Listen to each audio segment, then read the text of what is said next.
when people are asking to be on and have their voices heard and amplified, it's like we won, right? Community work is community success. Like we won. Like, this is for us. So those are three examples of how I continue to find purpose, at least in the past, and definitely am excited and quite a little bit nervous to figure out how I continue to walk my purpose journey moving forward. What's up, everybody? Selvin here with another episode of the Black Student Success Podcast, brought to you by Inquire Higher, where we promote and support the success of Black students and professionals through multimedia. So I'm excited to have today's guest on. Time Bryson is a man of many features, a man of many accomplishments and skills. So he is really grounded in higher education. He is a professor at Marymount University, and he has also gotten into a lot of other different ventures, being a social entrepreneur, and really grounded in the fact of providing people with purpose, helping people identify their purpose. So I want to talk to him about his story, just kind of how he flourished or got into higher ed and how that's turned into many of the different things that he's into. So Tim, welcome to the show. How you doing? Hey, appreciate the introduction, my friend. Doing not too bad, yo. I'm definitely glad to be on. As a podcaster myself, it's always a blessing to be on the other end of the microphone, receiving the questions as opposed to asking them. So thank you for having me. Oh, yeah, no problem. Well, thanks for being here. So we always want to start off by asking, who is Time Bryson? No, for sure. And thank you again for the question. So for those that know me, I'm Time Bryson. For those that don't know me, I'm still Time Bryson. I use he, him pronouns, first and foremost. Secondly, I'm a Black millennial educator. And I'm very explicit about that, particularly over the last several months, because I realized, particularly through the pandemic, that my Blackness, my millennial identity, and belief that education can change this world guides my mission statement to help all people identify their passion, inspire vision, and walk in purpose. My story starts on the campus of Florida A&M University, Leon County, where I was born, of course, to my mother. About 18 months in, moved to Cincinnati. And I say in Cincinnati, that's where I was raised, right? I mean, the city that grew me as far as K-12 education. Important thing to know, it went to all private male Catholic Jesuit high school. So as you can imagine, Selvin, very white.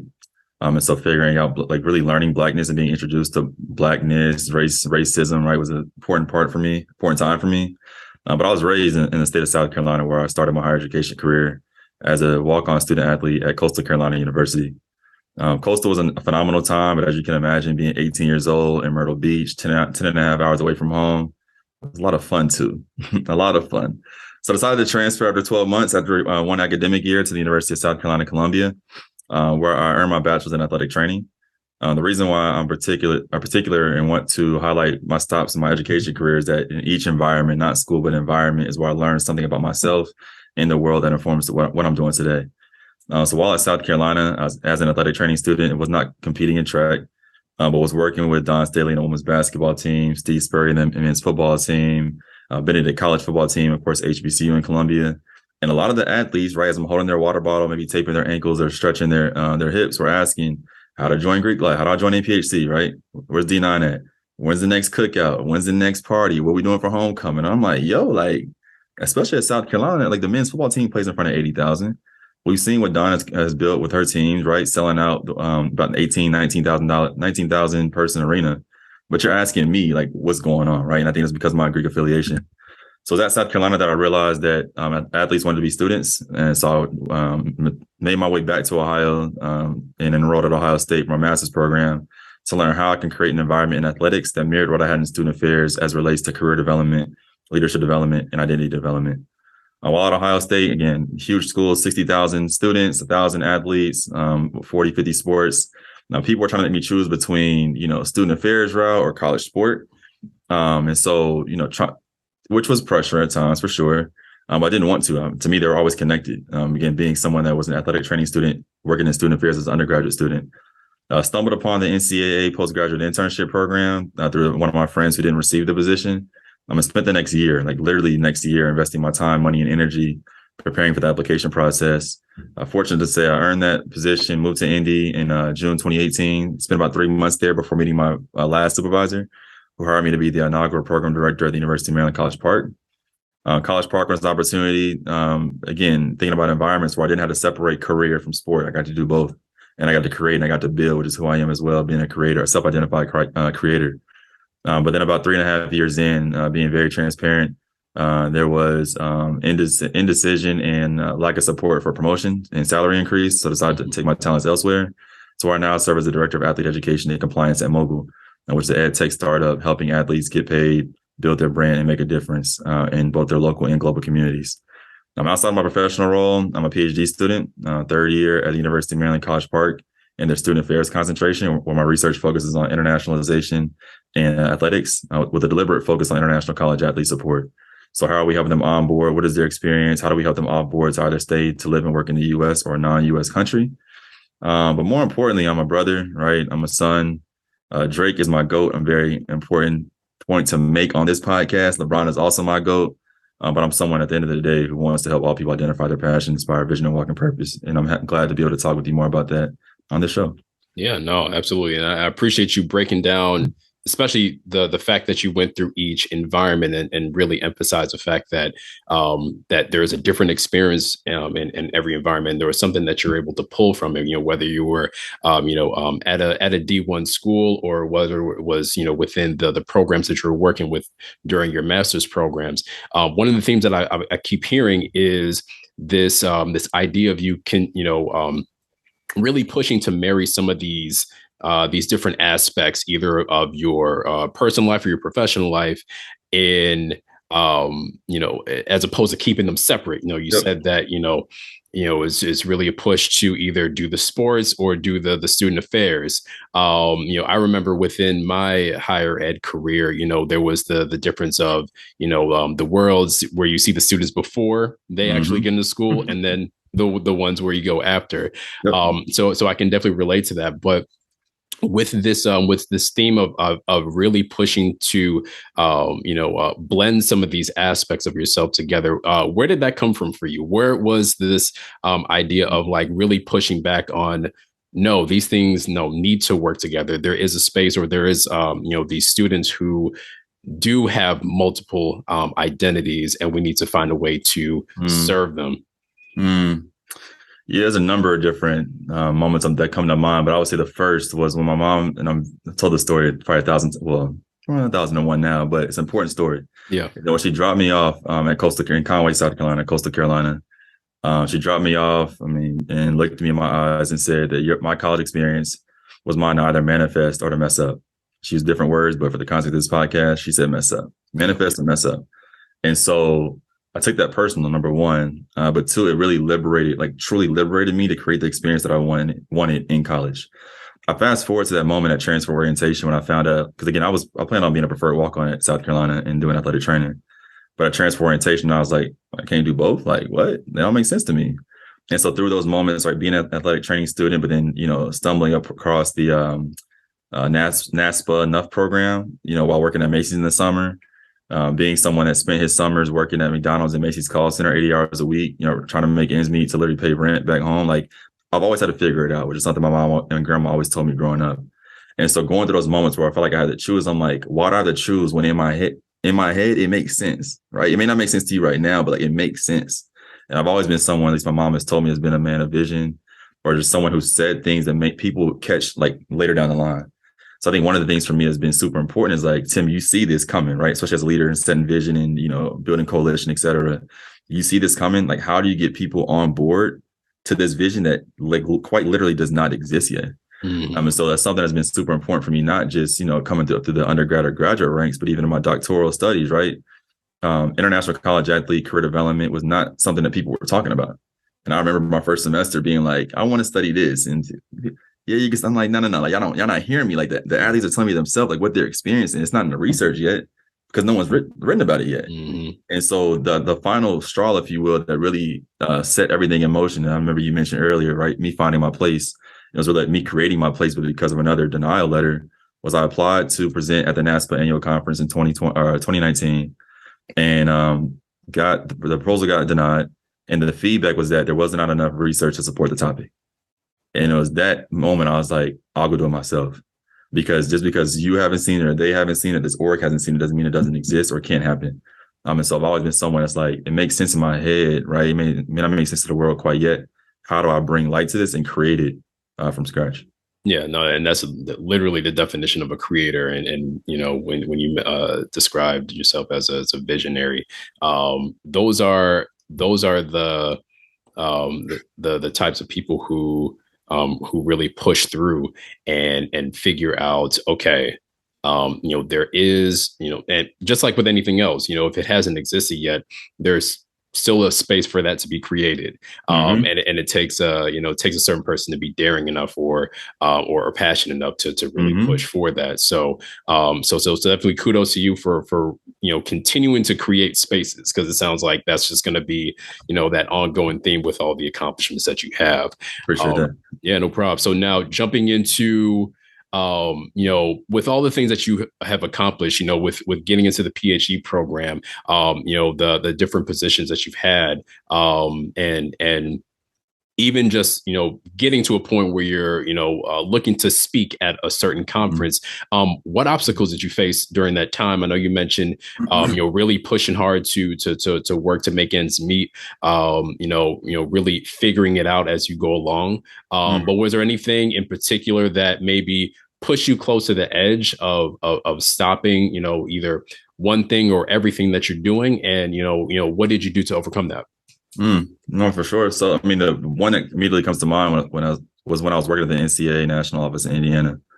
And I distinctly remember I got there in June. It was by August. I was like, yeah, I'm cool on college sport. Like I'm good with it. I had not worked a full time in college sport. I don't even count the NCAA because it's very corporate like in that office. There's no students walking around. There's no athletes, right? It's very sterile in a lot of ways compared to a college campus culture. But yeah, about August 2018, I was like, all right, I'm about to pivot out into talent acquisition. I think a lot of skills in higher ed lend itself to, you know, the talent acquisition, university relations space, as we've seen with the great resignation and everything else that's happened over the last, you know, 18 months to 2 years.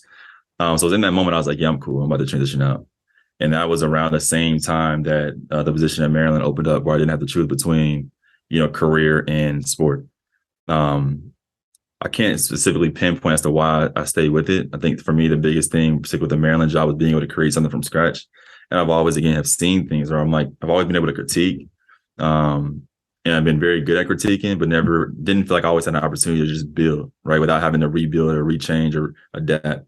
So being able to come to the DMV, build a program at a Power 5 Research One institution from scratch was like, oh yeah, let's get going. Right. Literally first day, literally 3 weeks in, had a huge whiteboard, was writing all these ideas on a board. Supervisor said, just do it. I said, cool. And so I'm glad I didn't stop at the NCAA. Definitely glad I kept going, because my experience at Maryland has also introduced me to other avenues of my life where I continue walking a purpose in different ways. There you go. There you go. What are some of those different areas that kind of opened up because you kept going with what you had started? Yeah, so the first one I got to highlight is the IPA way, which people call it my Beerstagram influencer page, whatever. But was a page initially where I just posted pictures of breweries that I started going to while I was at the NCAA in Indy when I was traveling. But then that's how I found community in the DMV, was going to breweries, meeting new people. There's a huge beer scene both in the DMV, but also U.S. and worldwide. And so just being able to connect and share a drink with people and have conversations similar to this. I think another opportunity was my PhD. So while at Maryland, I got introduced more closely to what the international athlete experience was in the U.S. higher education system. And had I not been introduced to their experience, I would not be studying international college athletes to help figure out and really create, again, come back to this create word, what an environment should look like, what programs and services should look like to support them while they're here. I think another area that I'll speak to my podcast. And so given that I've been had a podcast now, it'll be 2 years or 3 years, I guess, in the summer. But given the pandemic and given the work that we're doing to have to shift everything in a remote environment, like I had to figure out like how to operate in a digital environment. And so the podcast was something that I started to your question. I started that podcast because I had not found an environment where I could talk about education, sport, and culture without code switching. So I said, bump that. Like, if I can't find it, just create it. Like, that's just been my MO, like, lately, right? Just create it. So that podcast now, 4 seasons in, has done, pretty well. Where people like legit asking me to be on the podcast. I mean, the numbers are great, but when people are asking to be on and have their voices heard and amplified, it's like, we won, right? Community work is community success. Like, we won. Like, this is for us. So those are 3 examples of how I continue to find purpose, at least in the past, and definitely am excited and quite a little bit nervous to figure out how I continue to walk my purpose journey moving forward. Yeah, no, I think the overarching theme with all of that is that you didn't have it all figured out, before you started, but you kept going with it and found a way and found things to flourish from that you probably didn't expect. Mm-hmm. Mm-hmm. All the good things. So I, if anything, I would want to point that out, that especially if for those, and I would put myself in that bubble where you try to have so many things figured out before you even start that Yep. you just even prevent yourself from starting in the first place. Yep. So the direction you want to get into, but you just got to start moving, even if Yep. you don't have all those pieces together. So I think all three of those areas is what really highlights that. So I appreciate you for sharing there.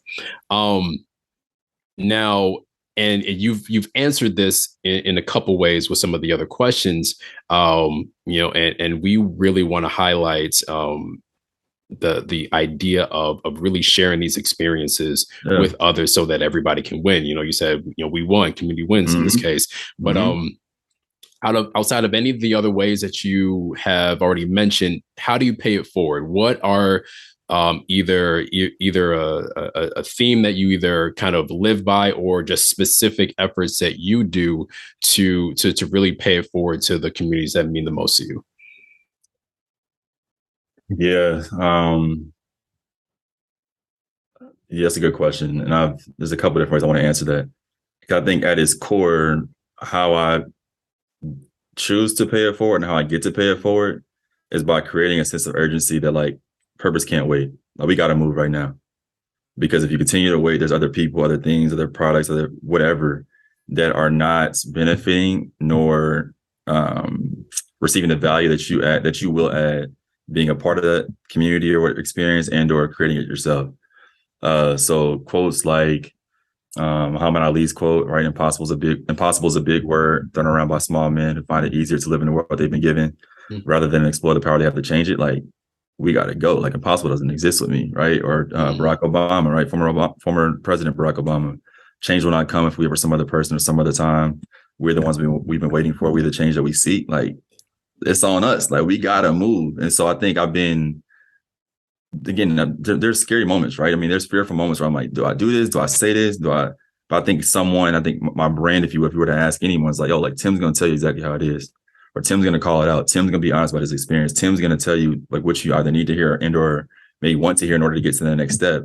But I'm very upfront with people and saying, I can't guarantee you a job, right? I can't guarantee this will happen. But like, if I do my part and you do your part, success is imminent. Like, it's going to happen, right? It may look different than what we expected, but it's going to happen. But I think a lot of times what I've seen, particularly in the career development space, as people are applying to jobs and waiting, right, is that we're just scared, to your point, Selvin, to take that first step. Once you get some momentum and some inertia, right, people start to walk with you, right? Walk with TW. That's my thing. They start to walk with you because they see you walking in purpose and want to help support you in your dreams and goals and vision and purpose and everything else. But I would say more recently, to round this answer out, is a quote that Dr. Blake Banner shared on my podcast about 2 years ago now. And she has said that we need to do a better job as humans, right? Especially Black people, being loud about the things we care about. And that stuck with me. I'm like, that's a good point, yo, because I think a lot of times we have these ideas or we hear quotes from J. Cole, right? If they don't know your dreams, they can't shoot them down. Like, no. You need to share them, right? Because people want to see that, people want to believe in that, people want to opt into that, and not just opt into it, through theoretical, community building, if you will, but like, how can I invest both financial or time or energy, or like, what do you need from me, right? Because again, we've heard that it takes a village, right? If you want to go fast, go along. You want to go far, go together. But like, if we want to go, like, someone got to move. I'm gonna move. I want y'all to move with me, right? I'm gonna move with y'all, but like, we gotta move. And so for me, creating that sense of urgency and action, like, purpose can't wait. Purpose can't wait. Purpose can't wait. Gets people on that conveyor belt, if you will. Yeah. I think there is a certain energy when you have, like you said, have people move with you, Mm-hmm. and sometimes that's all you need. You just need that one person to give you that little bit of validation that, that's, you're doing something right. Yep. And so, and that's all you need to really, kind of expand that and continue that momentum that you have going. And so, no, but that's a really good quote.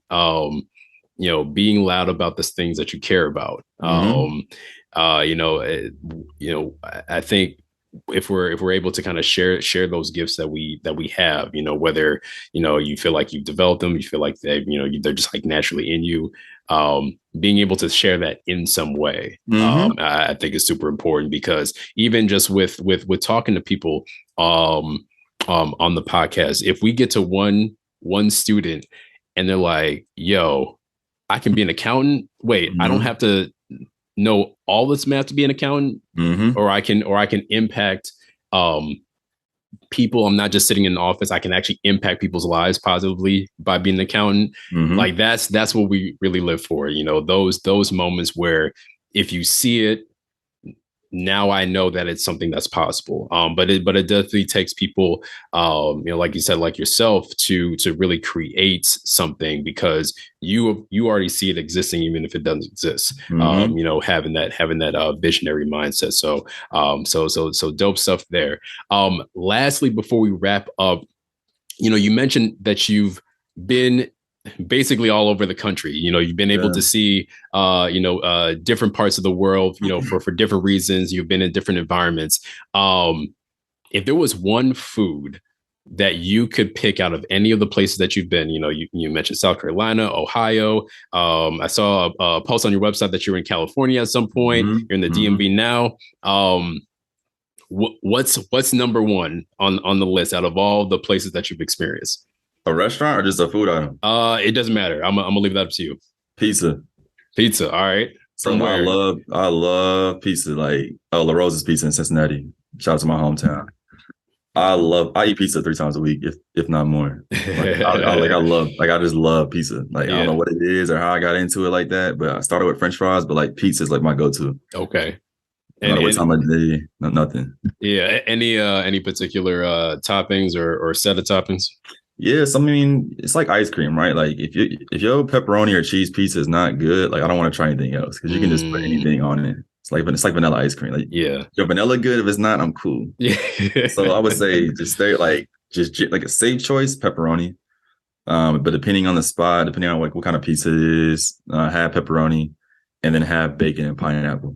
Okay. Not ham, bacon. Okay. Make that clear. Yeah, different experience, but I love pizza. So any city, state, country that has pizza or a pizza they're known for, like Tim Bryson's on the way. I'm coming. Hey, you got to come to Chicago then if you haven't been. Oh yeah, I've had some good pizza in Chicago. I've had some good pizza in Chicago. A lot of good restaurants in Chicago. Yeah, you gotta. Yeah, there's there's quite a few, and for the record, and I feel like people have kind of made this known, because we're known for the deep dish. It's not good. But we don't eat deep dish on a regular basis. Not good. I got a spot called it's gonna make Happy Camper. Yeah, the Happy Camper has some great chicken tenders. Paradise, yeah, Happy Camper. Yeah. In Chicago. Okay, yeah. That sounds familiar. I think I gotta make the trip. Old Town. It's an Old Town, yeah. But yeah, pizza. I love pizza. There you go, man. There you go. I appreciate it. Well, Tim, I'm gonna give you the floor. I want you to let everybody know, where they can find you. Anything that you have going on or coming up. I'm gonna give you the floor for our audience to hear all that. Yeah, for sure. So again, if you want to connect and learn more about myself, but again, I would also love to learn more about you and your stories as well. Feel free to connect with me on Twitter and or Instagram at Timothy F as in Ford Bryson. Again, that's Timothy F as in Ford Bryson. I'm also Timothy F. Bryson on LinkedIn. Feel free to connect there as well, but please send a note and let me know that you heard our conversation on the Inquire Higher Black Success podcast. But as we said before, purpose can't wait. Whatever it is, whatever's on your heart, whatever's on your mind, or whatever you think you're going to wait to 2023 or 2024 to do, don't wait. Do it now. We need it. We need it. We need you. And both Selvin and I will walk with you as we continue to find purpose along the way. There you go. You heard it from Tim. Purpose can't wait. So, Tim, thanks again for sharing your story and your wisdom and your learnings from your life. And thanks to everybody who's been watching and listening to this podcast. We're going to have all of Tim's information in the description. Feel free to contact us. Contact at inquirehigher.com. And you can check out our website, inquirehigher.com as well. We got a lot of great information. We want to make sure that we are pushing for your success as well. So until next time, peace.